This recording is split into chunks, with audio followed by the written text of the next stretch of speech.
Hi, I'm Elise Morales. And I'm Millie Tamaras. And this is Go Touch Grass, the podcast where we log in so you can log off. Millie and I are two chronically online comedians, and on this pod we break down the week in internet discourse, viral memes, TikTok trends, and niche influencer drama so you can go do literally anything else. And if you like what you hear today and want to hear more, we got a Go Touch Grass Patreon with tons more content weekly, access to our Discord community, and our spin-off series Search History, where we go back to a viral discourse in the past and break it down. Our episode this week is about a YouTuber's sister named Haley. It's a whole thing. I cannot, the words that we have put together I'm not on Discord. Last week we did Drewski versus Erica Kirk. This week it's some other shit. It's about this woman, Haley Beck, and if you don't know what's going on with her, sign up for our Patreon and I'll tell you. Yeah, I think you all about it. But she got busted for sleeping with a student. Yes, yeah. That's the TLDR. But there's so much more to it, and that's what you can find out on our Patreon. Yeah. And don't forget to leave us a 5-star rating and review. We love your reviews. We need more of them. But the best review you can give us is to tell your friends about the show. Tag us in a story. We'll repost it. You know that we're online. Speaking of us being online, don't forget to check out full video episodes of us on YouTube where we can see the uncut. We've moved studios again. Yeah. We are no longer in my apartment. No, we've moved somewhere else. Things are always changing visually. Yeah. Especially now. Yeah. So get on the YouTube and see. Yeah, get on the YouTube and see what stuff has made it to Millie's house. Where are they? Yeah. What's going on? Why am I watching this podcast? Questions you can answer yourself. And you know what? If you have any other questions about this podcast, you can head on over to gotouchgrasspodcast.com where you can find out about all things Grass Nation. And I think that's the end of our intro. Yes. Wow. So really quickly, that's the end of our intro. It's just us. We love when it's just us because when it's just us, we are down to clown. Yeah, we can add a lot more topics when it's just us because we don't have to factor in the thought that a third person will be talking and giving their thoughts. And being like, what the fuck are you talking about? Who is this? Why am I here? Yeah, exactly. No, we love our guests. And we're going to have guests back in studio very soon. And guests are coming back. Guests are coming back now that we're getting into a more settled place. But you know what else is coming back today on this episode? What? A segment of What Are They Talking About? Wow, it's What are they talking about? So this is the segment of the show where I read, without any context, a tweet taking out who or what are they talking about? Yeah. Maybe is it what are they talking about or who are they talking about? It's what are they talking about? It's what are they talking about? Because it could be a who. It could be a who. It could be a what. So I just read the tweet without who's it addressed to, and you have to guess. Okay, I have to guess. What are they talking about? Yes. So what could this possibly be in response to? Okay, I'm excited. Yes. So this one is from a very colorful figure, Sid Rosenberg. Okay. And this was tweeted 2 days ago. Okay. Fresh tweet. And it says, just when you thought things couldn't get worse, we found out today that blank is a raging anti-Semite. Oh, and so I'm supposed to guess who's a raging anti-Semite and we just found out today? Yeah. 2 days ago. 2 days ago. We just found out 2 days ago this person's an anti-Semite. I mean, it really could be anyone. Raging anti-Semite. Raging anti-Semite. Not casual. Really could be anyone. Chapel. Chapel Roan? Yeah. I'm not accusing Chapel. Listeners, I don't think that about Chapel. We I don't even think she hates off kids. Of us. Everybody chill. I don't actually think it's Chapel, but I am going to guess Chapel. Okay, you're saying Chapel. Elise? Mm-hmm. It's Mr. Met. What? The mascot for the Mets. Does he have opinions like that? No. Well, Sid Rosenberg based this because here is a video. There's a video of Mr. Met and Mrs. Met meeting Zoran Mamdani. And they hugged Zoran Mamdani and were excited to see him. Their mayor. Their mayor, but also there is references that he is putting, Sid Rosenberg has put this video evidence of Mr. Met and Mrs. Met being excited about seeing Zoran Mamdani and allegedly has compared it to a video of him walking down and Mr. and Mrs. Met are not excited. So, but he's not the mayor of New York City. But and he wasn't probably doing this is obviously a scheduled Like if Zoran is gonna go meet Mr. and Mrs. Met, there was like people from his team went and got Mr. and Mrs. Met, and they planned to. This isn't like they ran into each other on the street. No, I think Sid says he's a raging anti-Semite. Okay. And the guy Sid, let me tell you a little bit about Sid. BFF with Donald Trump. Oh, good. BFF with Who's Donald not a raging Trump. anti-Semite. Who's never and doesn't surround himself with any raging anti-Semites and certainly. But Donald Trump greets Zoran like this. Donald Trump is at least this excited to see Zoran. But Donald Trump would be this excited to see Sid. And I think no, Donald Trump is more excited to see Zoran. Well, Sid. Sid's. So here's the picture of Sid and Donald.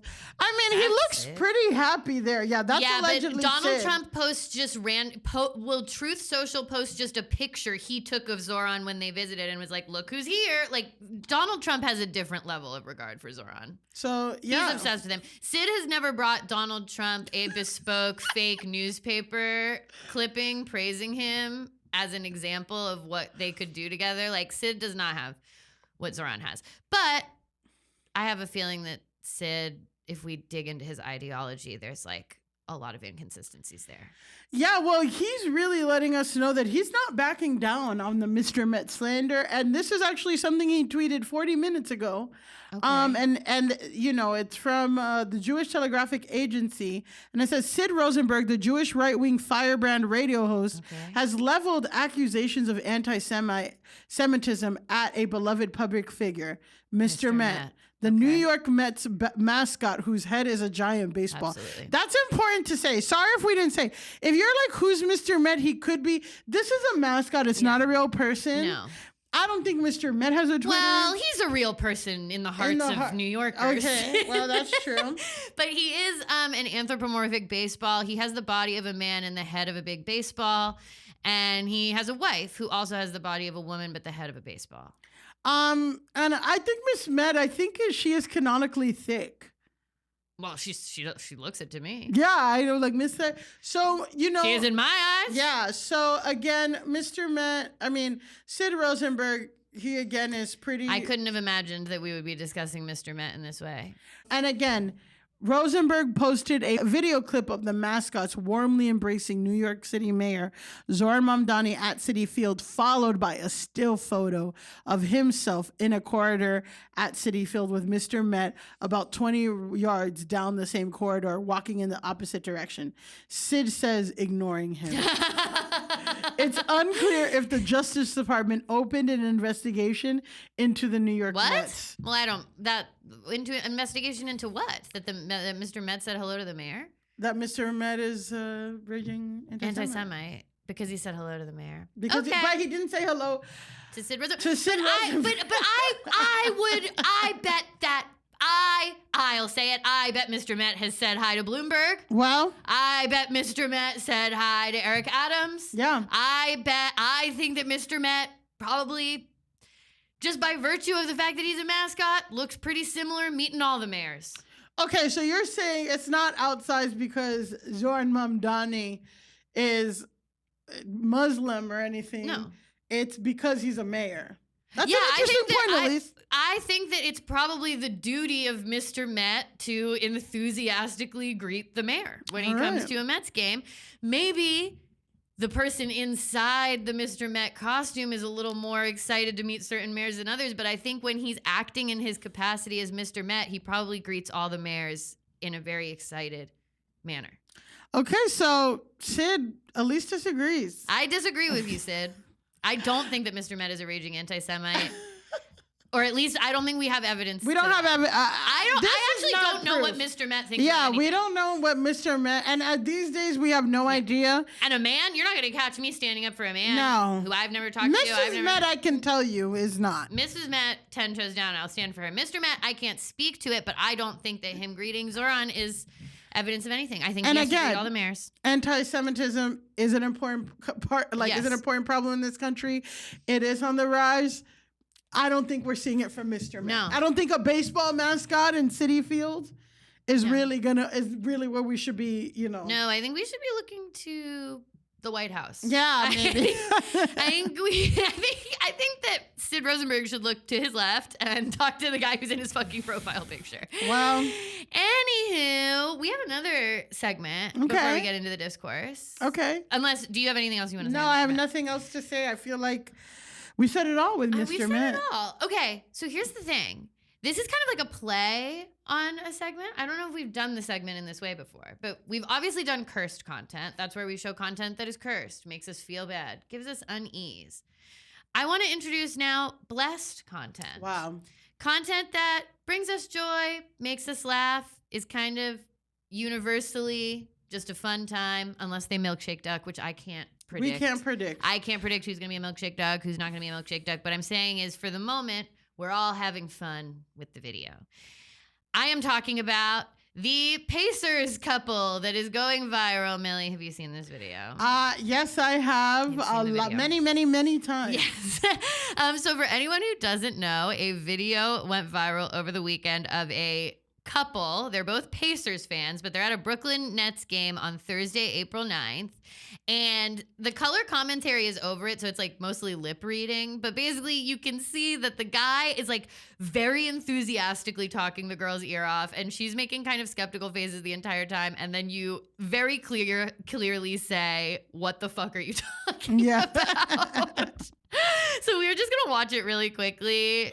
So yeah, he's speaking very, very enthusiastically. She's chewing, looking extremely skeptical. Her eyes are shifting and she's blinking too. It's really funny. Yeah. And she gives him a look of like, what are you talking about? And then you hear her say, you can see her clearly say, what the fuck are you talking about? He makes a funny face.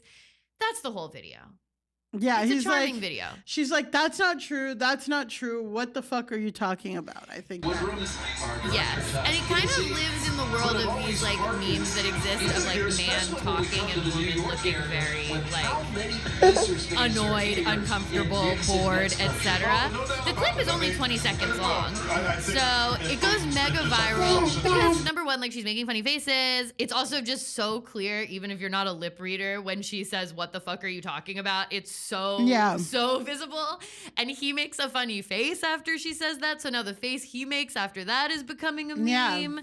So it's just there's a lot. There's of so meme much potential here. I encourage you to watch it because I will also say that I think, and one of the responses that people were getting is that even though she's saying what the fuck are you talking about, you can kind of tell that they're having like an inconsequential conversation as a couple. They're not really actually fighting. You can tell that whatever it is they're talking about, it's like a couple's, not even spat. It's people were responding being like, this is how I talk to my boyfriend all the time. This is me and my boyfriend, blah, blah, blah. It's like, it's funny. You can tell that they're like sparring with each other, but not actually fighting. So by Saturday morning, the clip, which was originally posted on Twitter by Sports Illustrated's Alex Golden, had 17.2 million views.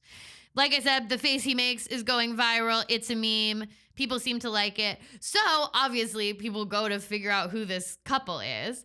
What's funny is in all the articles, they're just referred to as Grace and Michael. Like no last names, which is totally fine. But as it turns out, Grace, the woman in the couple, which Millie actually clued me into because I'm reading all these articles and they're just being referred to as Grace and Michael. Yeah. But it turns out Grace is actually like a really big poster on Twitter. Her handle is at GRACEAMILLE_. So like Grace Millie is how I read that in my head.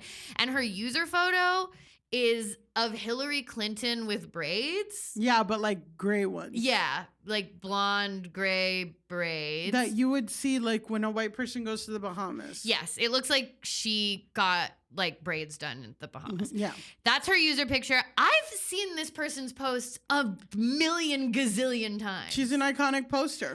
Come on the pod, Grace. She's like in the bald and dowd world of iconic posters. Like she's really a top poster. So I find it odd that I'm going through all these articles reading about this and nobody's mentioning that Grace is an iconic poster. So you heard it here. Actually, the woman in the couple is an iconic poster. And also like, that's why you gotta stay on Twitter. Yeah. That's why you gotta stay on Twitter. You gotta have a presence on Twitter. You gotta see what people are saying on Twitter. So, speaking of what people are saying, Sports Illustrated interviewed Grace and Michael to be like, catch up with them, be like, you guys are going super viral.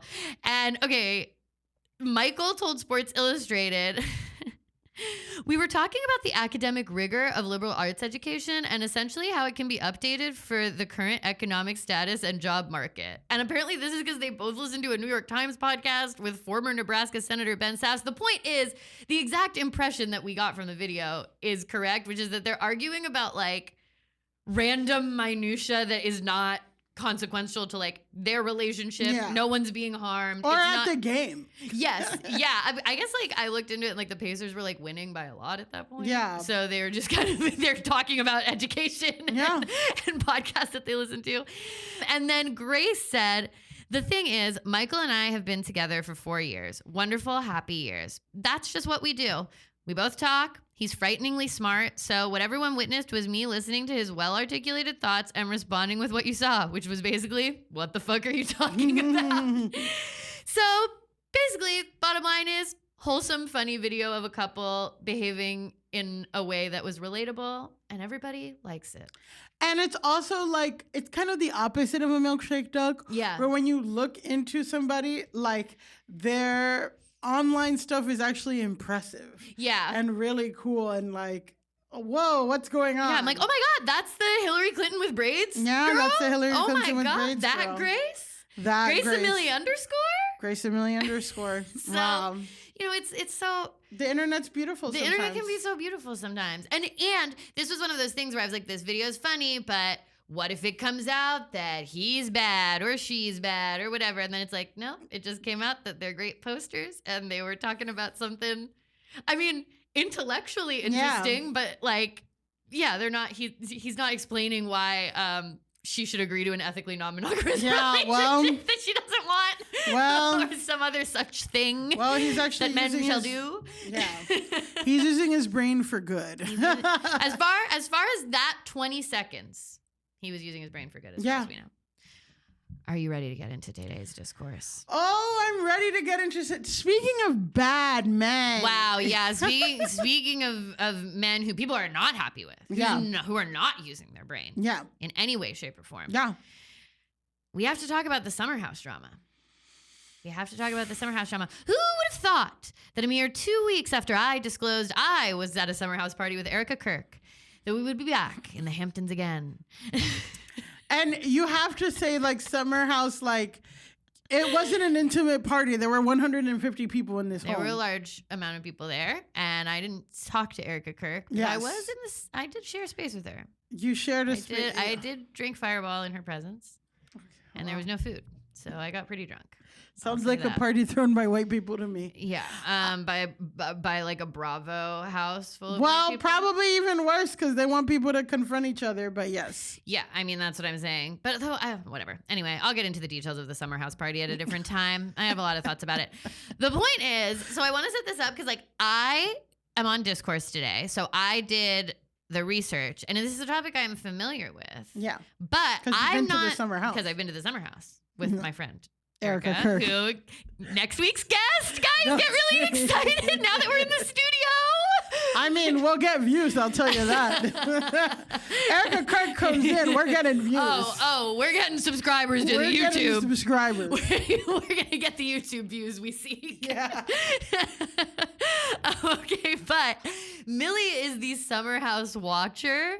So I have built into this discussion moments where I will turn to Millie. Yes. For the color commentary, the added context, the vibe check. Yes. So that we can get, the full sociological perspective that Millie often brings. Yeah, and like, there's just some stuff that doesn't translate well. And like, yeah. So with this, I think it's one of those things where if you just see the top line thing, it'll be like, what the fuck is happening? Yeah. But if you dive deeper, there's so many other implications happening. So I'm handling like the factual timeline information, and then I'm gonna throw to you. Yeah. For the vibes. Yeah, and Elise, what happened? Okay. First, I want to start by asking you a general question. Okay. We're gonna move out of what many of us already know, and I'm just gonna ask. Is Erica Kirk your friend? Is Erica Kirk coming on the podcast next week? And the answer is yes. And she's gonna dish. Daddy, Grass Nation, Matt, picture this. Your husband is slain by a groiper. Not picture this, your husband is slain. Yeah. Okay. But that's Alex Cooper. That's a diss on that. And that's actually in 2 weeks. Our guest is going to be Alex Cooper. Yeah, we're Alex Cooper in here. We're getting Erica Kirk. Yeah, I mean, we'll get the views. We'll get the views. Oh, we're getting those views. We're getting those views. Okay, but the question I want to ask you is, what's the question you wanted to ask me? Naturally, is it ever okay to date your friend's ex? Is it ever okay to date your friend's ex? I mean, case by case, it's like, is it ever okay to tell someone that they're cheating on their partner? Shit like that. It's just like, there's so many things. So many factors. I think it's like, if it was an inconsequential ex and it was, I think there could be a formula where it's like, X times, like, how long was the relationship? How long ago was it? How deep the interest is? Yeah. But I would say there's billions of people out here. Probably not. I probably wouldn't. I think I'm in a similar boat where it's like, I'm not going to sit here and say there is never a time where it's ever appropriate to date a friend's ex. Like, yeah, like you were saying, if it's someone from a really long time ago, depending on what the breakup was about, maybe they like had a mutual breakup where they were just like, yeah, it actually didn't work out. If they've stayed friends or not stayed friends and they're not in each other's lives and it's just kind of random. Like, there's a lot of different things that How close are you to them? Yeah, exactly. And like, what was the breakup? How long ago was it? How deep in it was your friend? A lot of different factors. What I will say is that I believe that the situation that we're about to unravel here, pretty much every single question that someone would ask to be like, well, was it a long time ago? No. No, it wasn't. Do you guys like have to see each other? Yeah, no, we have to live in a house on TV. Yeah. Like every single question that you would ask to me. Are you technically single? No. Yeah. Basically what I'm getting at is like, the answer to every single question that you would ask to try to triangulate if it was possibly okay, in this instance, the people that are doing this are on the wrong side of that answer. Yeah. So what has happened basically is everyone, the internet is alight because 2 cast members on Summer House have announced that they are together, and the male member of that partnership used to be with a different member of Summer House. That's like obviously an explanation that has none of the details in it. But that is the top line. Now I'm going to go back and just like give people the breakdown. So for anyone who doesn't know, Summer House, Bravo reality show about a group of young people who go to the Hamptons and stay in a house. Young is our goal. Yeah. Well, the young, one of them's 44. I understand. So it's the point of the show was for it to skew younger, though now the original castmates who are on the show are like late 30s, early 40s. But when it started, they were like, it was like them and Vanderpump as kind of like the younger shows. But there are people on the show now who have been on it for the whole time, so they're not. They're like housewife age. Like they could be a housewife. Yeah. Now. Like we've got 35-year-old housewives now. Yeah. The lines are a little blurred, but that was like the initial conceit of the show. And I feel like, I don't know if this is official, but I feel like if like Vanderpump was like young people West Coast, this is more like young people East Coast. Absolutely.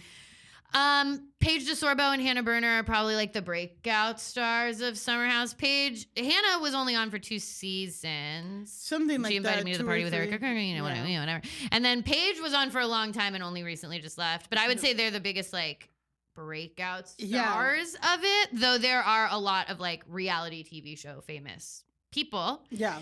There was also a central couple on the show, and that is Kyle Cooke and Amanda Batula. Yeah. So Kyle Cooke, now 43 years old, was not 43 when the show started. That's how time and aging works. Yeah. But he's now a DJ and hard seltzer entrepreneur. He owns those seltzers, Loverboy. So it's important to say. Yeah. Does Millie Tamaris think 43 is old? No. What happens is basically his arc of the show is that he parties too much. He's an alcoholic. Okay. You know, he's an alcoholic. He's a party boy, whatever. He marries this girl, and the girl's like, hey, I want you to stop partying so much. And then he becomes a DJ. And then she's dealing with him. That's a really, that's tough to ask someone to stop partying and they say, all right, I'll become a DJ. That's hard. Well, and that's why this season on TV, you're watching the dissolution. They have the conversation where she's like, how long are you going to last with this DJ thing? And he's like, I just got a manager. And then also that, like, I just got a manager. I'm going to be doing it more. He's also like, it's not that he's just DJing. He's like, going to these parties in like Jacksonville and like hanging out with like 22-year-olds and like playing beer pong and then like sleeping in their apartments or coming home at 6 a.m. So these are all things that are playing out. Yeah. You know, he was an original cast member on the show, and to the extent that these shows have stars, I feel like it's like things wax and wane, but he's like, to use the Jax Taylor parlance, he's like the main guy in the group, kind of. Yeah, he definitely is, and he is good on reality TV because he explodes. He says sorry. He's dumb. He's hot. He looks great. Like, he has a great skin routine. I do want to also just say, this is a different Kyle Cooke than the Kyle Cooke who is in Matchbox 20. And I say that because I did read the other Kyle Cooke's Wikipedia page for kind of a while. And then I was like, this is not the right guy. Kyle Cooke. This is a blonde, like Ken doll looking guy who's like an alcoholic and parties too much. And a blonde Barbie-esque woman is also his girlfriend on the show. So Amanda Batula, girlfriend to wife. She did to ex-wife. To ex-wife, she did everything. She did it all. And you know what? As someone who's done it all, it's a wild ride. We need to do it. We got to do it. Somebody's got to do it. Somebody's got to get divorced. I guess it'll be me and Amanda. Amanda's separated. She ain't legally divorced yet. Well, Amanda, let me know if you want to talk about the paperwork. Okay. So Amanda was not an OG cast member, but she did appear on the first season in like a recurring capacity. My guess would be like as his girlfriend. Yeah. Let me know if you would say that this is a good explanation. She's his long-suffering partner who and their relationship ups and downs and eventual wedding have been a driving plot point of the show. He cheats on her. He's not nice to her. They fight. And you've seen her throughout the years, like, really struggle with her mental health. And like, she's Paige, I think Ciara, because what would happen in the summer house is that they would throw parties and also go out in the Hamptons and throw parties and have a barbecue during the day and then go out. Mm-hmm. Throw these really elaborate, that's kind of what they would do.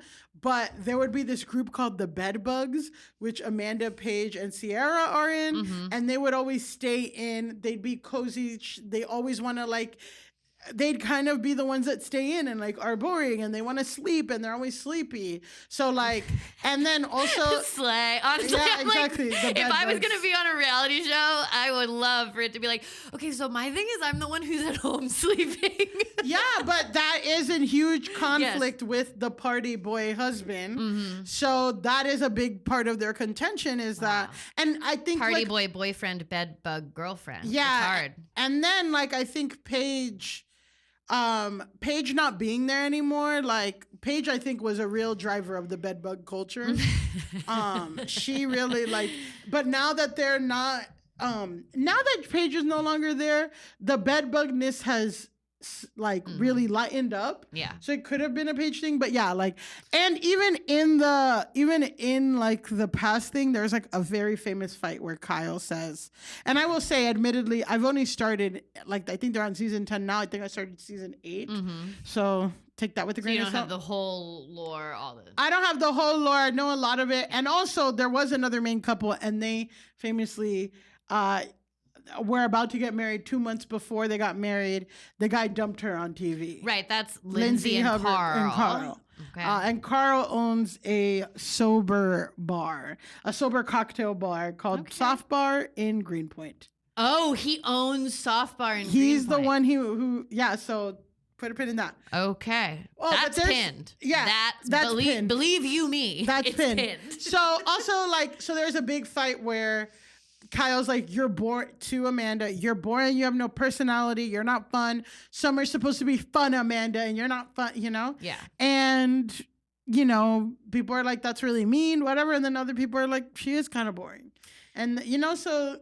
And then other things with their relationship is like he has admittedly cheated on her, and then like it's kind of rumored that maybe he's cheated on her more than he said. Yeah, he's cheated on her and admitted it, and they like whatever. And then a big part of their recent fights were that he was doing these DJ gigs, and like people would, you know, people send DMs like, "Hey, he slept at my friend's house, or he hooked up with my friend." She doesn't know what to decipher, and she's kind of like over it, kind of.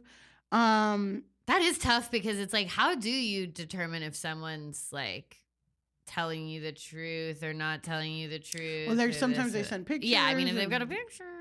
But he's definitely at the very least like throughout like even this season, like she's like, yeah, he came home at 7 a.m. because he like said he just knocked out in a fan's house. Yeah. Yeah. I mean, it doesn't seem great. It doesn't seem great. And then also, correct me if I'm wrong, pretty like semi-famously, Paige and maybe also Ciara kind of told Amanda, you don't have to get married if you don't want to, or was that Paige and Hannah? I think it's all of them. And the thing is that Amanda is... some people believe, it's very contentious in the fandom. Some people believe that Hannah Berner, like the reason why Hannah Berner and Amanda really didn't get along is because Hannah Berner is like, this guy fucking sucks. He fucking sucks. Because Hannah has like long-standing beef with Kyle, correct? Because he's kind of a shitty partner, I think, or whatever. And Amanda was like, my man, you don't know what you're talking about. And it kind of like started a rift, and I think that rift kind of got her to get fired, which is what people... Now, some people would be like, her own mouth got her fired, whatever. Yeah. That's like... I know her final season on the show was very contentious. We can't get into that. We can't get into that. But there's a lot That's my friend. Yeah, that's your... So I can't talk about it. Yeah. She invited me to the party with Erica Kirk. So I'm not going to say anything about it. But this is important context. So, and then... But yeah, throughout the time, like, they're like, you don't have to do this. And then she's like, no, I want to. And then even this season, there's been multiple, because like Kyle got drunk and like called her a bitch in front of everybody. Right. That was the other thing I was going to ask. Like, didn't he say like, shut the fuck up? She said, shut the fuck up or you know, you done, which I mean, at the time, everyone's like, that's crazy. And then when he's like, she's talking to every guy here except for me. And then now we're like, whoop.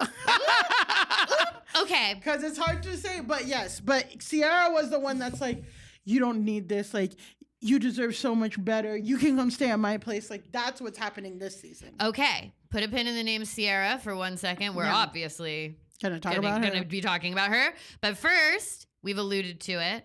So that's Kyle and Amanda. They were together. In the current season of Summer House that is airing right now, they are together, but there's like marital tensions. Yes. But this season was filmed last summer. On January 19th, 2026, so just a couple months ago, Kyle and Amanda post this joint story to their Instagram. Put a pin in posting a joint story to your Instagram to announce that they're splitting up after 4 years of marriage. Hey, it happens. Sometimes you split up after 4 years.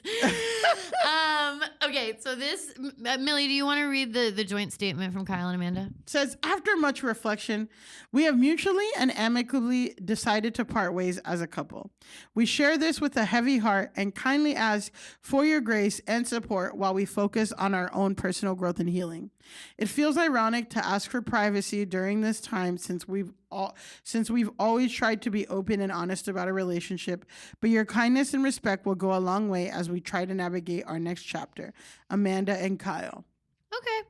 I mean, like, boilerplate, we're breaking up announcement. And it's important to know the timing of this was right before the first episode of Summer House aired. That's strategery. It's strategery, but also, like, I watch Summer House, I listen to recaps of it and hear like different analysis, and it's like, this would be really hard to watch if we didn't know that they were divorcing. Yeah. Because it is really bad. And like, the way that he speaks to her, their fights, the things that are said, it's just really uncomfortable. And also she could be really mean, and she's really passive aggressive. You're watching two people that are in a failed marriage at the very end of that marriage failing. And if I can speak from experience, I don't think it would have been great if anybody could have watched that time in my life either. You're not at your best. And also, you have like 8 roommates at the time. Yeah, exactly. Like, that's a whole other thing. But it's like that very ending part where it's like over, but you're not saying it's over, but you're still together and you have all this resentment towards each other because you're still trapped in the relationship. Like, that is a really, like, I don't know. I'll speak for myself and be like, I wasn't behaving my best at that time in my marriage. I was being an asshole to him. He was being an asshole to me. Like, it's a very toxic time because it's like the last gasp of it's like the fucking death rattle of the relationship. So to be watching that, I think you're right. Like, to be watching that and not know, okay, but they are going to choose to not be together. Yeah.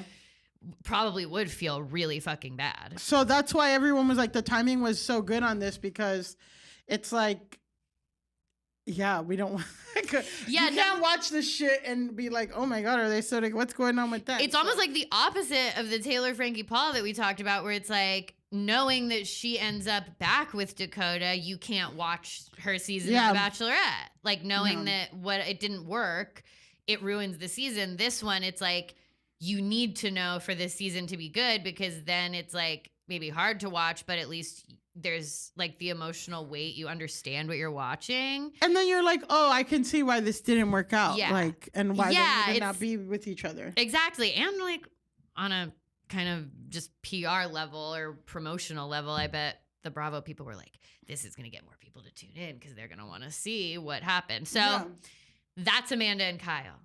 Now let's take the pin out of Ciara. Because there are 2 other key players in this drama. West Wilson, we'll get to him, and Ciara Miller. Ciara Miller is a model and registered nurse who joined in season 5, that's 2021. She's the first full-time Black cast member on the show, which comes up in a variety of different ways and like plays into this discourse in a variety of different ways, but she's very beautiful. Yeah. That's like, not to reduce a smart and talented woman who's a nurse to, just her looks, but she's very beautiful. Yeah, she's very pretty, yeah. She's a very pretty girl. But also she's very fashionable. Yeah. And she like takes a lot of risk with her style and like puts a lot of effort into, how she looks and stuff. So it's like, it is like, she is beautiful naturally, and also she really knows how to dress well, and she's doing really exciting things with her style. And she seems to have that like extra pizzazz that some reality stars have, where she can like host red carpets and go do other things, and like she's shiny. She's shiny, and there's like sometimes you can see with a certain reality star that it's like, oh, they're stuck with this show forever because like they're thriving here, but like they don't have the juice to like go elsewhere and do other things. It's like, again, a big conversation in Mormon Wives is like, do any of these girls have the juice outside of the show or with Taylor Frankie Paul? Who knows? But they're certainly trying. And Paige just left the show because Paige proved that she had the juice to leave the show or whatever. But Ciara seems like someone who could also have the juice to leave the show. She's been a recent breakout. She did Traitors. Yes, right. That's another thing, is people really liked her on the Traitors, which brought her to like a bigger notoriety. Yeah, and I think she got really close to Paige and and the Bedbugs, but also can do other things. I think like she is a really.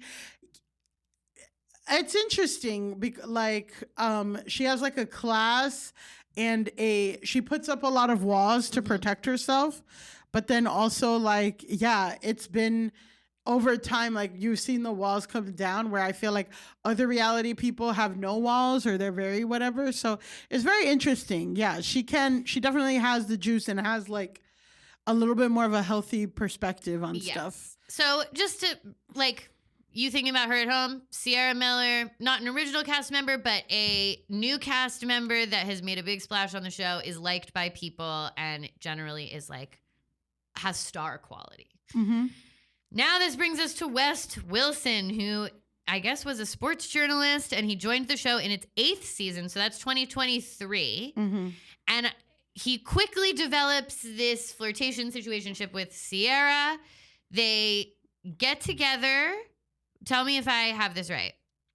They're like together, but then after that it's his first season on the show. Yeah. He gets a lot of like notoriety. He gets a fan favorite edit. He starts seeing all the opportunities that are open to you when you do well on a reality show. When you're a guy in a female watched reality show, yeah. Yeah, and basically he gives an interview in the New York Times where he's... So basically what happens is Ciara starts season 5, so 2 or 3 seasons before.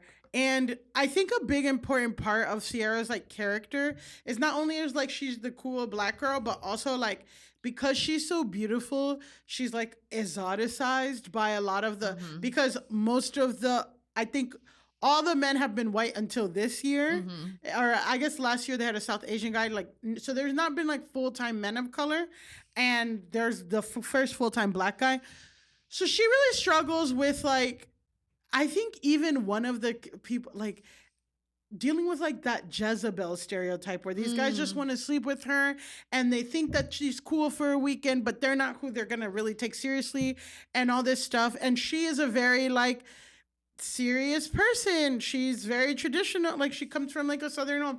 So like, she doesn't want to just like hook up with all these, whatever. She wants like, I think we talk about it where it's like, if you're a woman and you're like special and whatever, like, you're not going to give up your energy to a guy who's fucking everybody. Yeah. Like, you want someone who's like, whatever. So, in my thing, it's like, this guy, West, was kind of, he just started out, and like, some people say, like, he was starry-eyed for Ciara, like, swinging way out of his league. She brought him hype. Everyone got into him after that.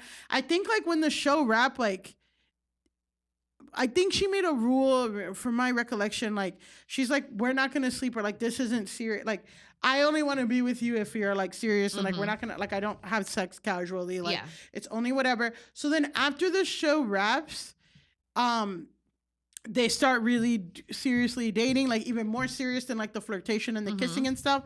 She meets his family. She goes to a wedding with him, blah, blah, blah. And then when the show starts coming out, when the show has already been released and he starts getting all these DMs and all this attention, then he like fumbles it with Ciara, says like, I don't want to be with you anymore. And then all these people were like, what the fuck? Like, you were all about her, and she said she's not going to open up to you unless this is serious. Yeah. And he said you dump something... her. And then in the New York Times, that's what his rebuttal was like to all the like haters that are like to people that were like, you used her.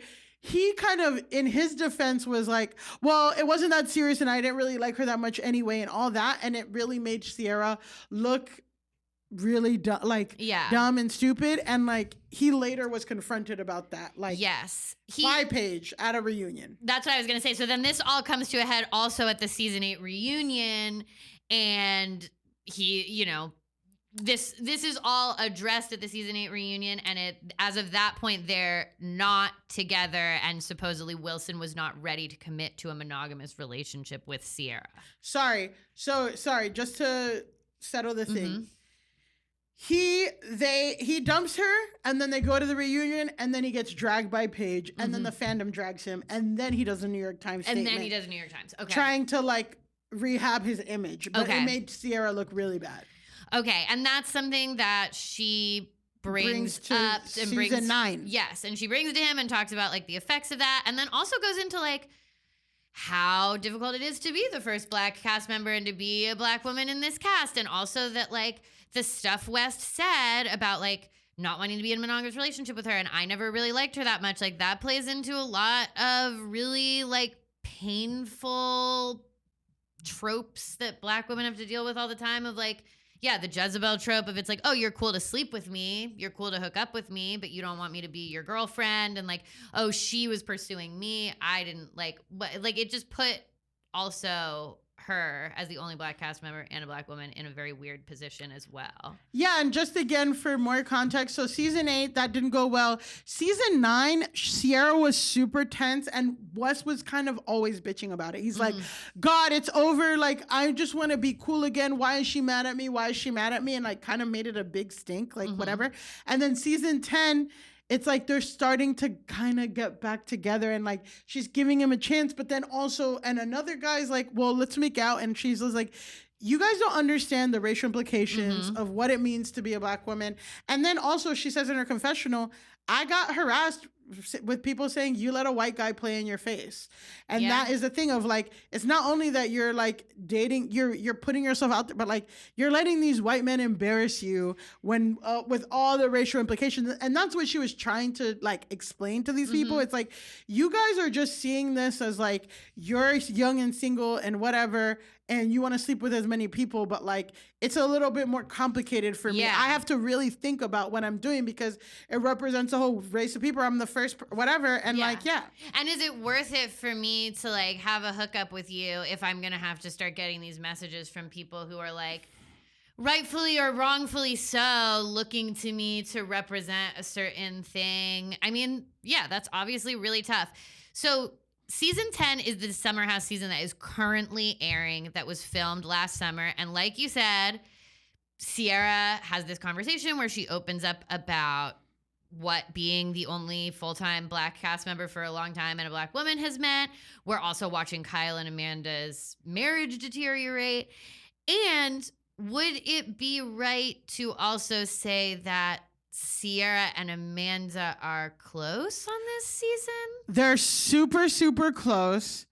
So what's happening is every time Amanda and Kyle, like whatever, Amanda's like crying to Ciara and being like, I don't think I can do better than him. This is as good as I get. And she's like, no, and she's crying for her. And then West is trying to get back with Ciara and like touch her lower back at parties and all this stuff. And she's saying to other people, like, I think she's saying to Amanda, like, I don't know if I want to let him back in, like this and that. So they have gotten very close. They're like sleeping in bed together.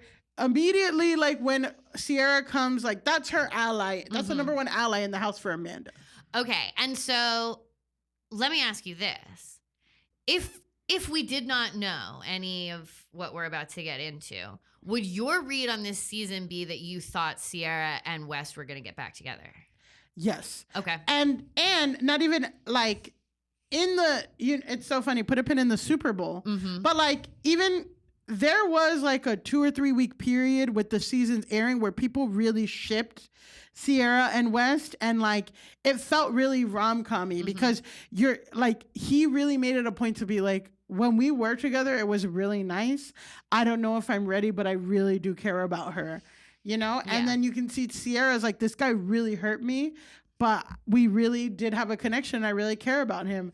So you're trying to see if they ever figure it out. And it was rumored after the season wrapped that they were figuring it out. So that's where like you as a viewer would think that it was going if it were not for the revelations.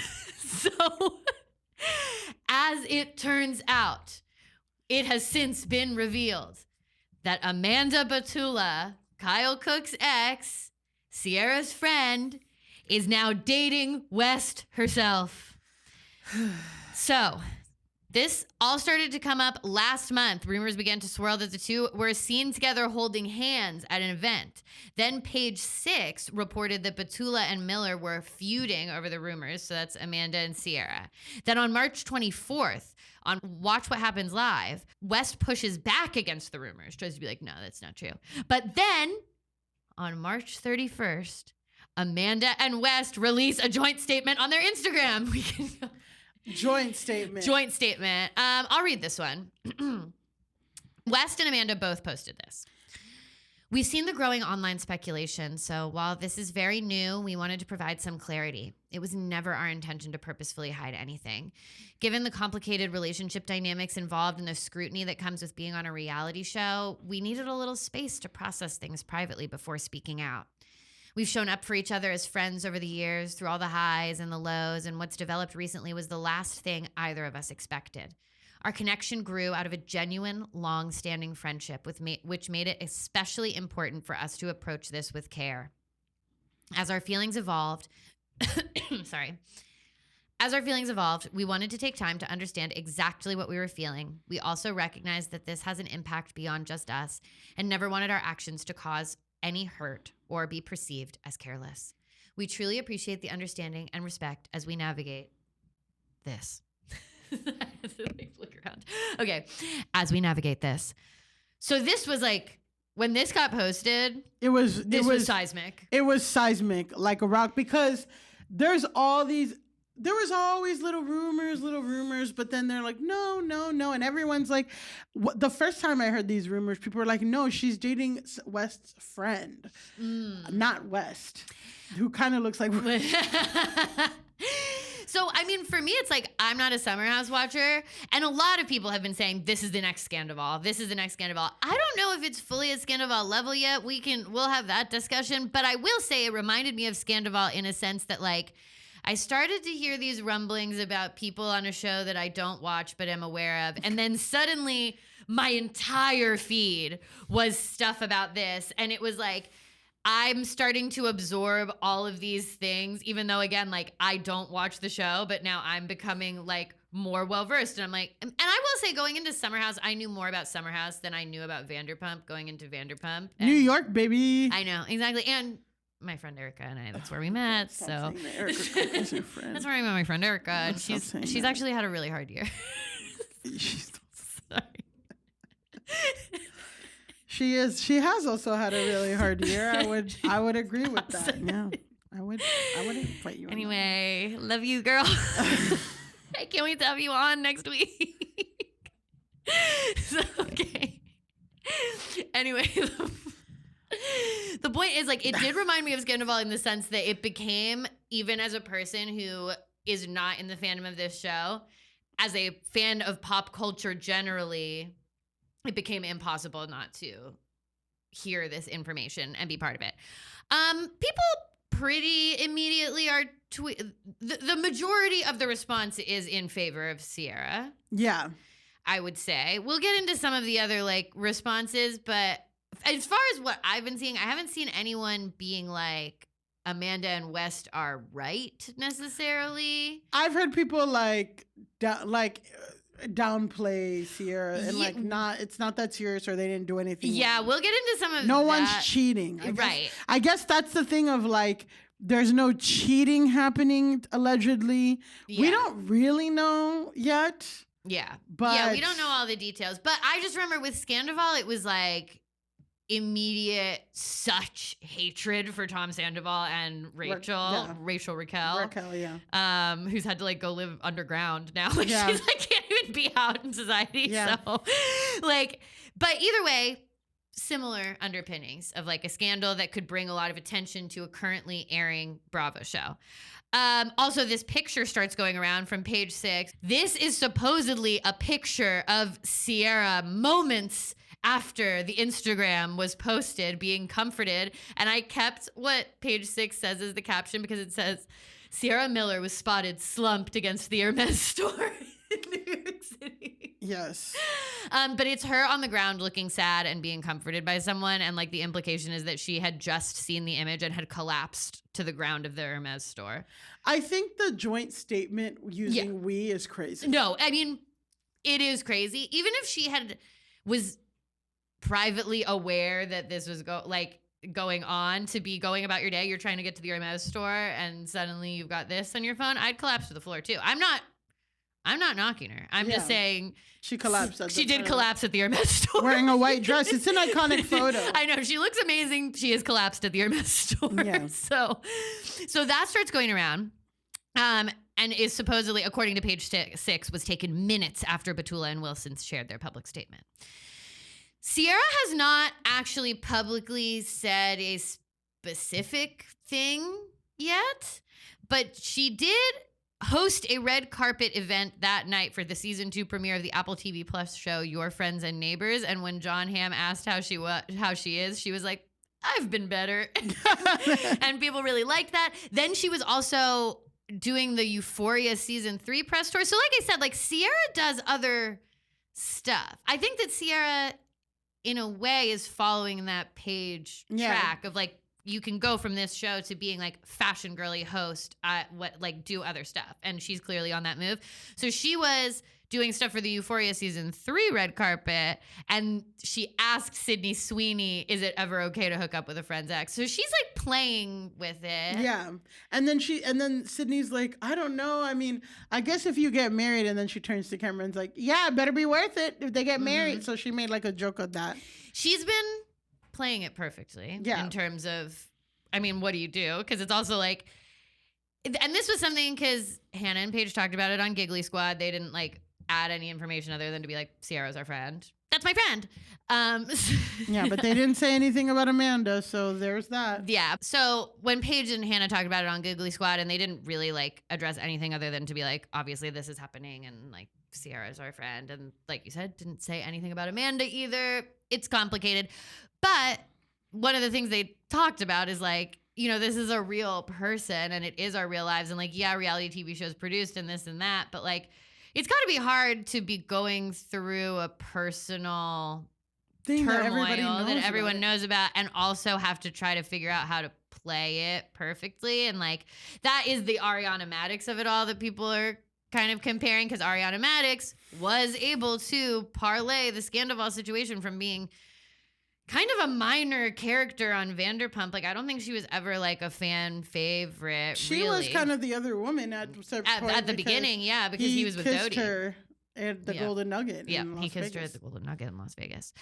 But yeah, she was always kind of like sidekick to Sandoval in a way, but she was able to parlay it into, I mean, she's enormously successful. She doesn't need the show. She liked the show. She was like, I want Love Island. Yeah, exactly. So I don't know. I just think it must be such a weird calculation for Ciara to be like, oh, I'm hurt and betrayed by my friend. I'm hurt and betrayed by my ex. I feel all the things that a person would feel going through that.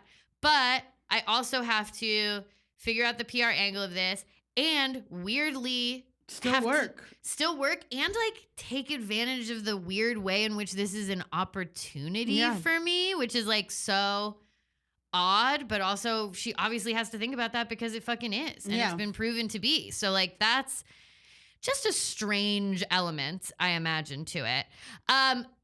Bunch of Bravo stars, former Summer House stars have posted in support of Ciara. And like you said, a lot of them don't say anything bad about Amanda, but they just say like, we're here to support Ciara. Whereas I do feel like in Scandoval, the Vanderpump people were like, fuck Raquel, she's a piece of shit. Yeah, and I wonder if because Amanda has been, there's a lot of theories that we'll talk about, like if we want to compare it. So no, we'll do the comparison truly in like a second. Yeah, we'll do it. Rihanna unfollowed Amanda Batula, that's fucking tough to find out that Rihanna unfollowed you, that Rihanna took the time to unfollow. But what do you expect? Into Bravo, though, I know, famously, right? Because she DM'd Heather Gay. She watches all the Bravo shows, and she has strong opinions. About Bravo shows. Well, and she hangs out with Salt Lake people, like, so. Yeah, Amanda got unfollowed by Rihanna, but I don't feel like she doesn't care. Like, that's like the least of her problems. I feel like they do care, because I think that's kind of all they care about is like followers and not followers. And I think that's why, so we're going to get to it, because Kyle Cooke has spoken. Yes. Amanda's ex. It's almost impossible to describe. This video went viral-ish. It's like 30 minutes long, the full thing. It's ostensibly a random person with a microphone running up to Kyle on the street and having this conversation with him, but it's so long that I'm like, this has to be staged. The dog pooped while they were on the thing. It's him like walking up to Kyle who's walking a dog, and it seems like it's just like, oh, what do you have to say? But then it goes on for a really long time. Yeah, people call it the short movie, because it's 30 minutes long. I would say that, like, I feel like everyone got a directive to not go to press. But, like, unless they got like bamboozled by like Pops. I guess this might be a loophole workaround to get a message. For him to be able to get. But he's speaking on behalf of Amanda.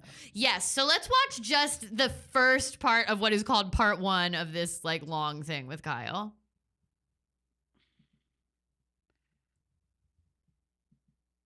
How are you? What's up? All right, man. I like the shirt. I like the hat. How are you? See the pups? Hanging in. I know. How you feeling, though? I mean, obviously, it's been a tough, kind of crazy 24 hours. How are you? I think that's good. I'm good. I appreciate people checking in. I'm actually really worried about Amanda, if I'm being honest. Yeah. Have you talked to her since, or? I talked to her. Talked to her like before they put the statement out. She gave me a heads up. And I talked to her last night, and I think I understand people have all sorts of opinions, and I'm not justifying any behavior, but like from what I'm seeing, she's kind of getting cyberbullied, and then at the end of the day, like all I know is Wes seems to be the kind of guy playing multiple women at the same time, and I just looked, and somehow in all of this, like 50,000 people have decided that Wes deserves their follow, and meanwhile they're just lighting up Amanda. Is she? Yeah. I just feel bad because, like, look, Amanda knows that what she did was wrong, and she's trying to come to terms with it, but she is not well. Okay, we can pause it here. Did you know about this? There's How just long have something you known so about interesting this? to me about the reality TV psyche that his first thing, which, like you said, this is clearly a planned statement of some kind. Like, he's clearly thought about this. And the first thing that he has is like 50,000 people have followed West, but they're unfollowing Amanda. And I'm like, that is wild to me that is like where the mind goes initially. But that's when you've been on a reality show this long. I think that is the ball game. And also, what some people brought up a lot of things, right? Some people have brought up a lot of things regarding this. That's the truth. Just because you follow someone doesn't mean that you like them or you prefer them. You just want to know what they're doing and what they're up to. Mm-hmm. So, like, 50,000 people following, like, yeah, he had like a groundbreaking headline and he's like a homewrecker and all this shit is coming. People want to see what's going on and like see what's up with him. So it doesn't necessarily mean it's good and they can be hate, whatever. A thing about the cyberbullying of it all and all that, again, it's a slippery slope. Like, we're against doxing. Like, no one should tell. Anti-doxing podcast. Or anti-doxing. Like, no one should say, like, you should kill yourself. But, like,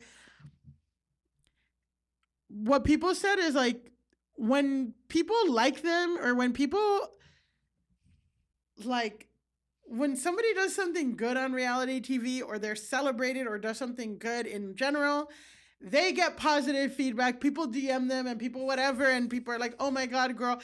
People are doing that to Amanda. That's also the big thing. That's what I was about to say. Is I bet Amanda was getting tons of positive DMs about divorce and all this stuff. So then now she did something that people don't like, and people are reacting to that. And like, I'm sorry, like you are putting your shit out there. Like, you are on this TV show. You like when it's good for you, you like it.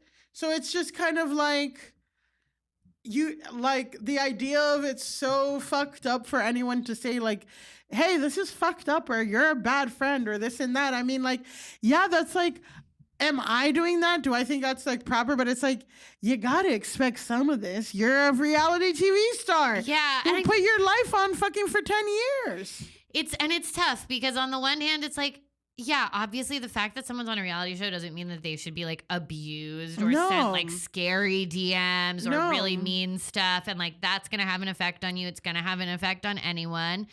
But there is an element of like some of what you sacrifice for reality TV fame is an element of privacy. Because you are choosing to make your life the actual content. It's actually different than even like, not to invoke, but like Chapel or whatever, or like an actress where it's like, actually their art is the thing that makes them famous. And even still, I'm like, well, the trade-off for fame is people bother you sometimes. But even still, like a musician or an actor has an even stronger argument to be like, I'm an actor. Like, you can like my movies or not like my movies, but you don't have to talk about like my personal life necessarily. But their personal life is the show. And also, like, if she was dating literally even anybody else on the cast, no one would care. Yeah. But like anybody else in the world, they would not be getting 30-minute fucking like interviews of her ex-husband. Like it's like you pick the one person that you should not have done this with. Yeah. And Okay, so I'm going to round this out. So this is an ongoing situation with Summer House. Like you said, the season is still airing. We haven't gotten a reunion yet, so that's going to be fucking nuts. Yeah. That's going to be a whole other thing. But there are 2 questions I wanted to address. First, is this the next Scandoval? Does it have the Scandoval juice? What do you think? I think that people are like, is this the next Scandoval? Like, what were the elements of Scandoval? Like, is this like as big as it can go? I don't know. I do think there's different interesting stuff here. I think people want to one-to-one compare it to Scandoval and like, well, they were in a 9-year relationship and the scandal was bigger and all this stuff, where these, Wes and Ciara only technically dated for like 3 months or something. Mm-hmm. Here's why there's a problem with doing the one-on-one thing, right? Some people say it's arguable that Raquel was even very close to Ariana. Like Ariana says they were close. Raquel says there's plausible deniability on how close they were. There's no deniability on how close Ciara was, right? Now we're also getting into racial elements that didn't exist in the Scandoval of it all, right? We're talking about a Black woman who has expressed over and over again that she feels like she's not taken seriously or respected as a human being, and she was disrespected publicly by her castmate and by her ex.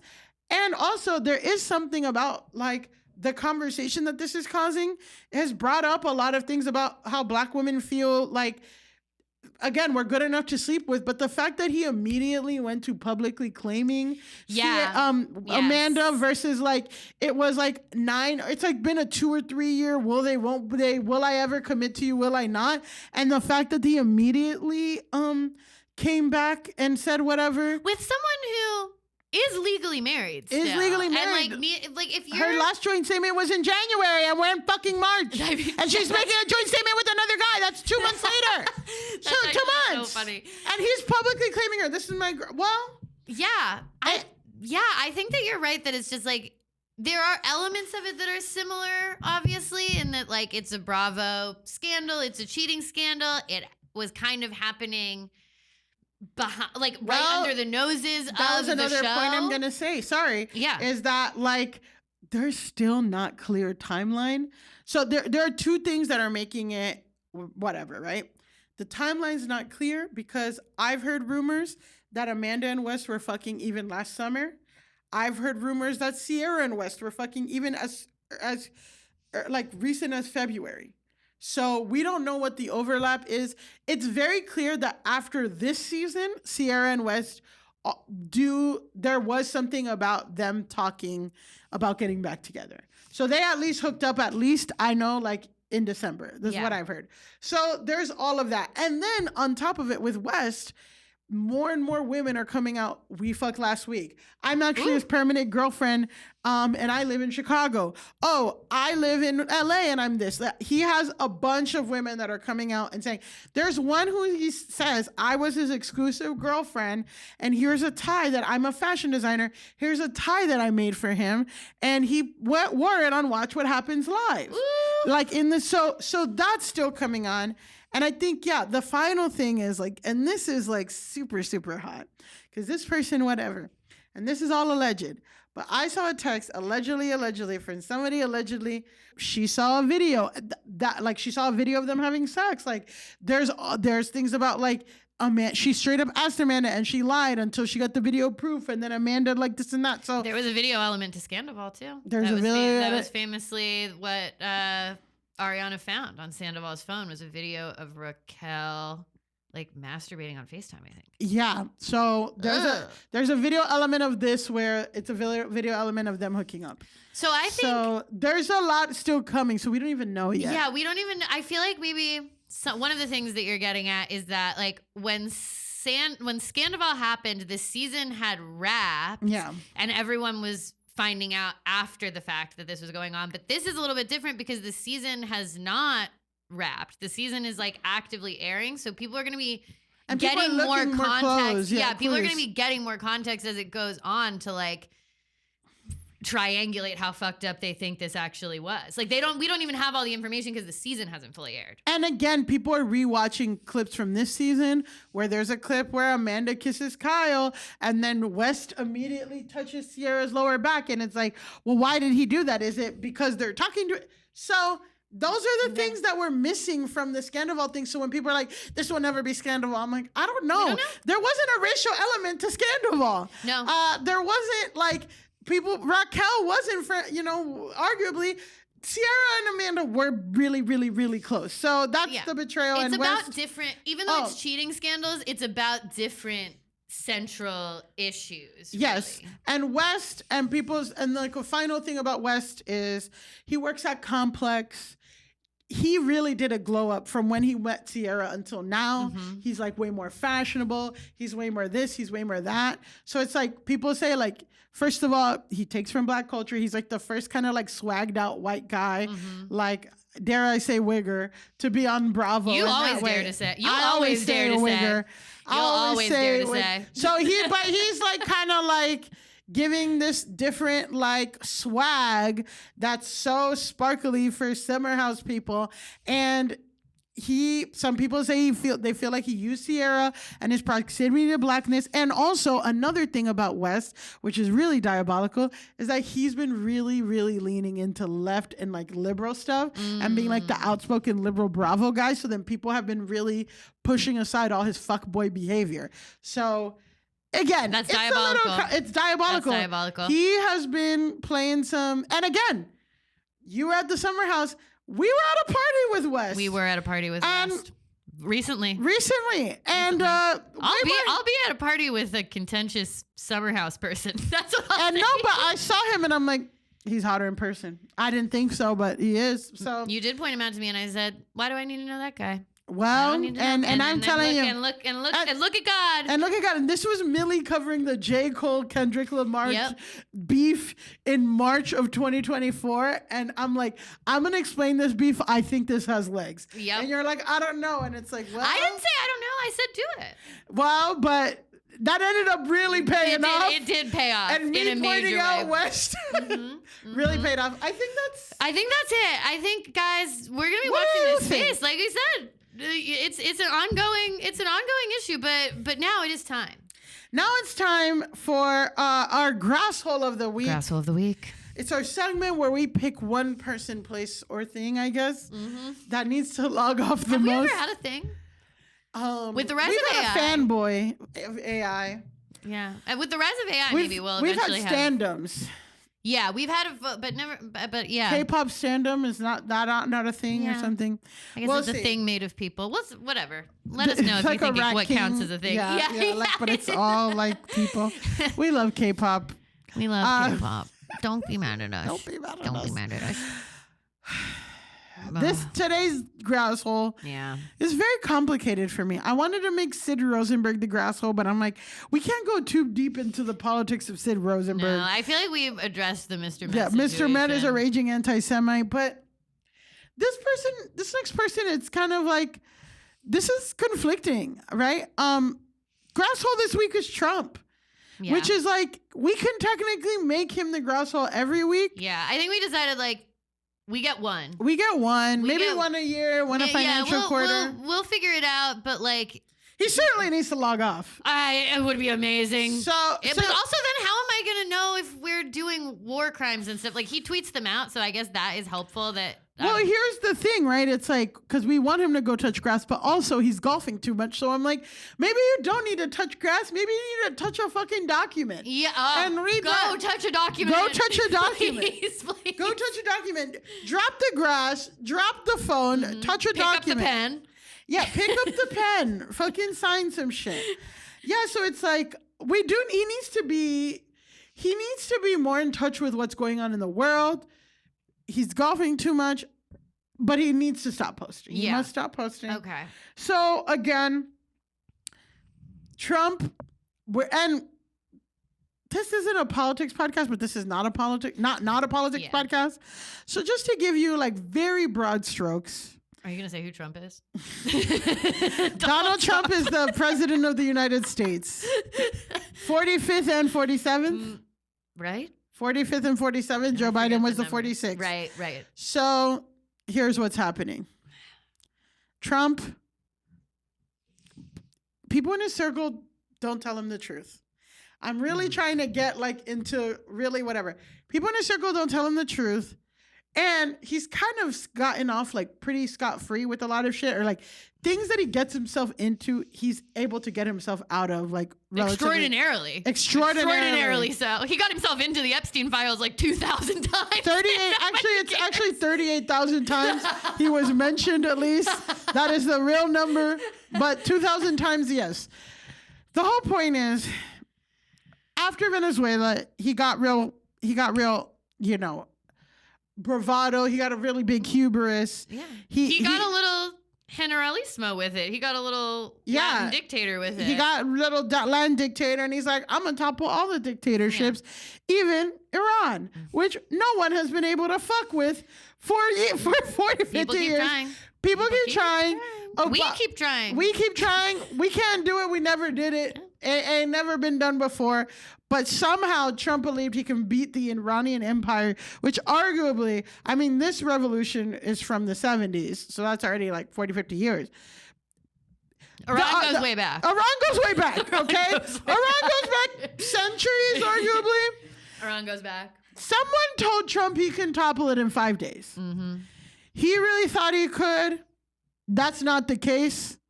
There's a strait called Hermes. There is a strait called Hormuz. There's a strait called Hermes that shit shut down. Yeah. Which is exactly what everybody told Trump would happen. Everybody who said, basically all the competent people of color who are military generals, Pete Hegseth got out. Yeah. Because they all told him, you can't do this. This is fucking impossible. Yeah. Whatever. And Pete Hegseth was like, hold my beer. And Pete Hegseth sent it on Signal. Yeah.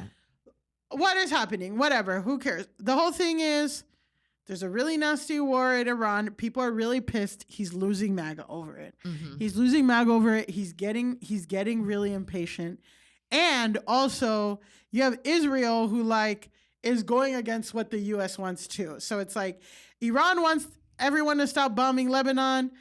Israel doesn't want to. Trump is frustrated. It's very complicated. He sends J.D. Vance. That doesn't help because J.D. Vance sucks. Yeah. So things well, are... Well, Erica really likes him. And he's really your nice. Your BFF, Erica? Yeah. So... He's helping her. So here's what happens. And she's had a hard year. Okay. So last week, things were getting complicated with the negotiations. It was taking a lot of patience, which Trump doesn't have. And he wanted to make sure that this deal... like went over, like and went without a hitch. So Elise, what would you do if you were negotiating with hostile forces who are rightfully, you know, pissed at you for bombing a school of girls and you know, how would you get them to sign the dotted line and make through with this ceasefire and agreement? Let me dust off my international relations degree. Yeah. I would probably tap into my foreign relations team and find something that I could offer to them that they want, that is amenable to me, but that is enticing enough to them that they would perhaps come to this agreement with me. So my question is, do you think the threat of genocide is enticing? Because that's what Trump did, guys. Trump said on Truth Social last week, quote, "A whole civilization will die tonight, never to be brought back again. I don't want it to happen, but it probably will. However, now that we have complete and total regime change, where different, smarter, and less radicalized minds prevail, maybe something revolutionarily wonderful can happen. Who knows? We will find out tonight, one of the most important moments in the long and complex history of the world. 47 years of extortion, corruption, and death will finally end. God bless the great people of Iran." So, again, just to recap, the U.S. Donald Trump warns, the U.S. president warns, a whole civilization will die tonight if Iran does not capitulate to their demands by 8 p.m. 8 p.m. Eastern deadline on Truth Social. So that was last week. Yeah, I mean, I definitely remember when he posted this because everyone was like, what? What exactly? Like, literally, everyone was like, okay, so are we going to start a nuclear war at 8 p.m. tonight? Yeah, and it actually made things really worse because Iran was pissed because of this. And this actually, like, kind of, they almost... Even the ceasefire we have now almost like went to shit because of this true social thing. Like it fucking made it worse. And also people are like, threatening genocide is a war crime. Yeah. A whole civilization will die tonight, never to be brought back again is so fucking dark and crazy. And I don't want that to happen, but it probably will. You literally are the person who decides if that happens. I think you do want it to happen because you're the one bringing it up. Yeah, no one was that. Yeah, you're bringing it up. You're the one bringing it up. No one else was saying anything about a civilization dying never to be brought back. Tonight? Except for you. So a lot of people were pissed. A lot of people were like, what the fuck are you doing? Even people, again, and a lot of people even warned him, do not go to this war. And he was like, whatever. But people were really, really pissed. And one of those people was Pope Leo. So Pope Leo said on Tuesday. This is the Chicago Pope. This is the Chicago Pope. This is the Chicago Pope. And he said that U.S., Donald Trump's threat to destroy Iranian civilization was, quote, truly unacceptable, and said any attacks on civilian infrastructure violate international law, which is true. He made some of his biggest, strongest comments against the war and urged Americans and other people of good to contact their political leaders and congressional representatives to demand they reject war and work for peace. Quote, today, as we all know, there was this threat against the people of Iran. This is truly unacceptable, Leo said as he left his country house in Castel Gandolfo, south of Rome. Of course. Collapsed against the Hermes store. Collapsed against the Hermes store. Pope Leo said as he collapsed against the Hermes store. Trump is collapsed against the Strait of Hormuz. Yes. So again, he recalled he did this Easter appeal for peace and to reject war, quote, especially a war which many people have said is an unjust war, which is continuing to escalate and is not resolving anything. So how do you think Trump responded to this? And why, I certainly don't think, well, I will say, I know how my mom responded to this, which is that she loves it. Deborah Morales is all over about the Pope. The Pope fighting Trump. Pro-Pope. This was my mom's dream when we got this Pope. She said, I think he's going to really stick it to Trump. And I was like, Mom, I don't even know what that means or what the Pope could do. But I hope that that's true. And now she's getting her wish. So my mom was very happy about this, and she did send it in the family group chat. Yeah, it's crazy that Democrats got the Pope. We got the Pope. And NFL in the divorce. Yeah. And they got Nicki Minaj. They did get Nicki Minaj. And that was and painful. Kanye, I guess. And well, Kanye is in a confused, but we don't know what's going on. Kanye's unsettled right now. He's unmoored, and so we don't know where he's going to land in the next like 2 weeks, what he'll believe. Well, Trump posted this. Can you talk about what this is? Okay. So this is one of those like fake paintings of Trump that have to be AI generated now. Yes. But he's been posting stuff like this since before AI. He's been commissioning these types of... But people were especially alarmed by what... So it's one of these fake paintings of Trump.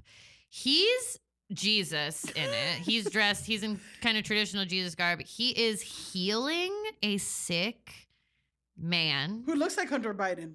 He looks like Hunter Biden in the bathtub video, actually. Yeah. He actually looks like Hunter Biden in the bathtub. We can't tell because we don't know if he's hung. Yeah. But we can't see the number one defining factor, but he does kind of look like Hunter Biden in that bathtub. Yeah. He's touching his forehead. He's healing him. He's being gazed upon by, it looks like a nurse, an army guy, just kind of like a MAGA guy.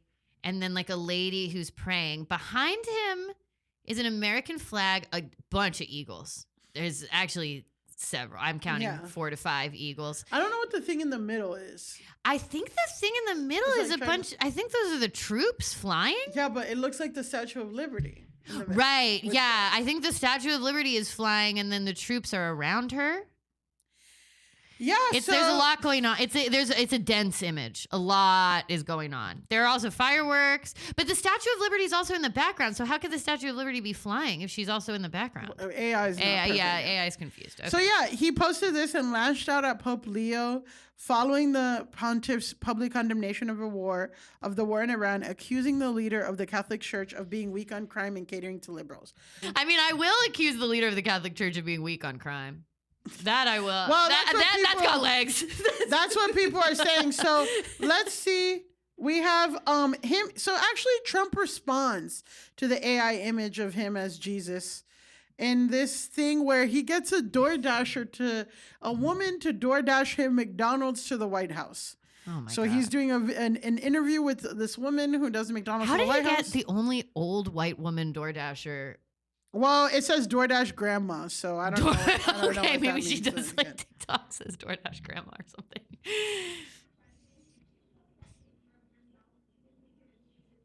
Mr. President, did you post that picture Okay, of so yourself somebody- depicted as Jesus Christ? Well, it wasn't depicted. It was me. I did post it, and I thought it was me as a doctor, and it had to do with Red Cross as a Red Cross worker there, which we support.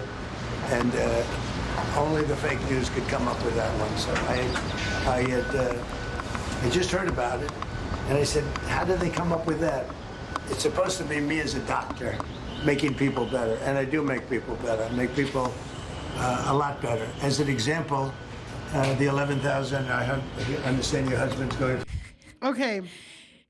So, do you think he looks like a doctor in this? Oh, you guys, he's wearing like robes. He's in like so classically the Jesus look.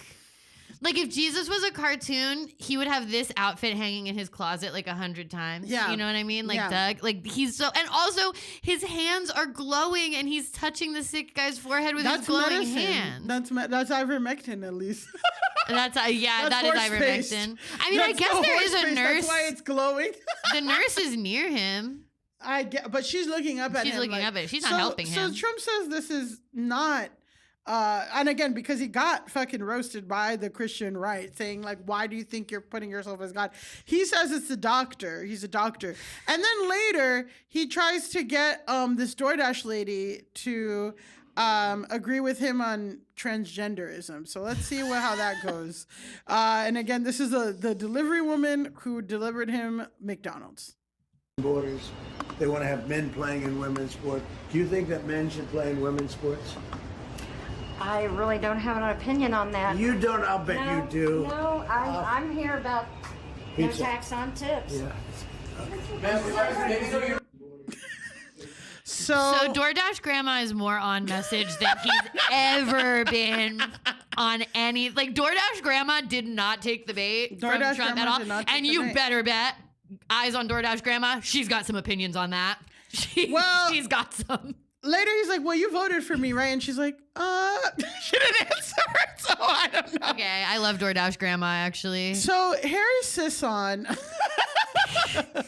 speaking of DoorDash grandma, Harry Sisson, this young Democratic guy, posted this at 5 o'clock in the morning today, right? Okay. Says, Trump is having a mental health episode right now. He's been posting on social media all night. So this is the times and what he's posted. He posted at 9:49 p.m., which was the AI Jesus photo. Okay. Then he posted at 9:50, which is Trump Tower on the moon. I think that's because of Artemis, I guess. Yeah. He posted at 10:10. Harry Sisson claims it's a dumb meme. Who knows what it is? Then at 10:32, he posts news clip. 10:53, he posts another news clip. 12:43 a.m., he's announcing the Hermes blockade. 2:35 a.m., he posts an article about Joe Biden. 2:36 a.m., he posts an article on the naval blockade. 2:37 a.m., he posts an article on Eric Swalwell. Put a pin. Put a pin in Eric Swalwell. Someone else I've been at a party with. Well, at 2:37 a.m., he posted the same article about Biden. He posted at 2:35. Awesome. At 2:38, he posted an article on his ballroom, about his ballroom.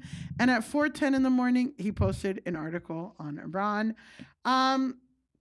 yeah, so guys, he needs to go to bed. he He's needs an to go old to man. bed. He needs to touch grass. If He needs I to touch a saw- document. He needs to touch a bed. He needs to touch medication. Yeah. He needs to Touch touch his head to the pillow. touch his children in an a nice appropriate way that's that like a a father father, would. yeah, that a father figure would. Yes. I mean, Trump is just like, Genuinely, like, if I saw that my friend, Millie Tamaris, young woman, living in the city that never sleeps, if I saw you posting with this cadence between midnight and 3 o'clock in the morning, I'd be like, 9 to 4 o'clock in the morning. 9 to 4 o'clock in the morning, I'd be like, hey, hey, Millie. I saw Is that your demure? Yeah, you were posting kind of a lot. Yeah. And you posted the same article about Joe Biden twice. Yeah, and- 5 minutes apart. And you seem like kind of all over the place in terms of like what. But what if I had the nuclear codes? And I was posting like that. I mean, I would. be That's what we have concerned. to ask ourselves, you know? Yeah. And yeah, and you know what? And I made this joke on my stand-up, but it's like, listen, people said DEI is dead. Turns out we need DEI to not get us in a war. Yeah. Yeah. Turns out DEI was a thing that was Turns keeping out the planes we might up. DIE. Yeah, yeah. Oh my gosh. So that's basically it. Trump is always posting, but I think that like I just never seen him actually post. First of all, about like threatening genocide, but also That's in the same week. I mean, we can't even go through all his posts in 1 week. Like we don't have Not possible. time. But I think him as AI Jesus is pretty crazy. Him as AI Jesus is pretty crazy, and I do think like. Obviously, as we've discussed, the threshold for him being Grasshole has to be really high because otherwise it would just always... He's like beyond even Grasshole Hall of Fame. Like he's just... It's a different Grasshole level. Supreme? Yeah, he is the Grasshole Supreme. He's the Grasshole Supreme leader, yeah. But I think the threshold is reached when we're actively in a war that might become World War III, and he's using... the bespoke social media platform that exists only for him Truth Social. to threaten genocide. Yeah. And also posting AI images of himself as Jesus. I think at that point, we as Go Touch Grass do need to clock in and say, he's Grasshole. He's Grasshole. Well, Donald Trump for the crime of posting a genocidal threat and also posting a picture that you say you look like a doctor, but you absolutely look like AI generated Jesus. I'm going to go ahead and say, Donald Trump, go touch grass. Please. And that's our show, Elise. That's our show. We did it. That's our show. Guys, you can follow me at Pandalise on Instagram, at Elise Navidad on TikTok, and at Go Touch Grass Pod on everything. And you can follow me at Millie_Tamaris on TikTok and Instagram. And you can follow me at Millie Tamaris on Twitter. And until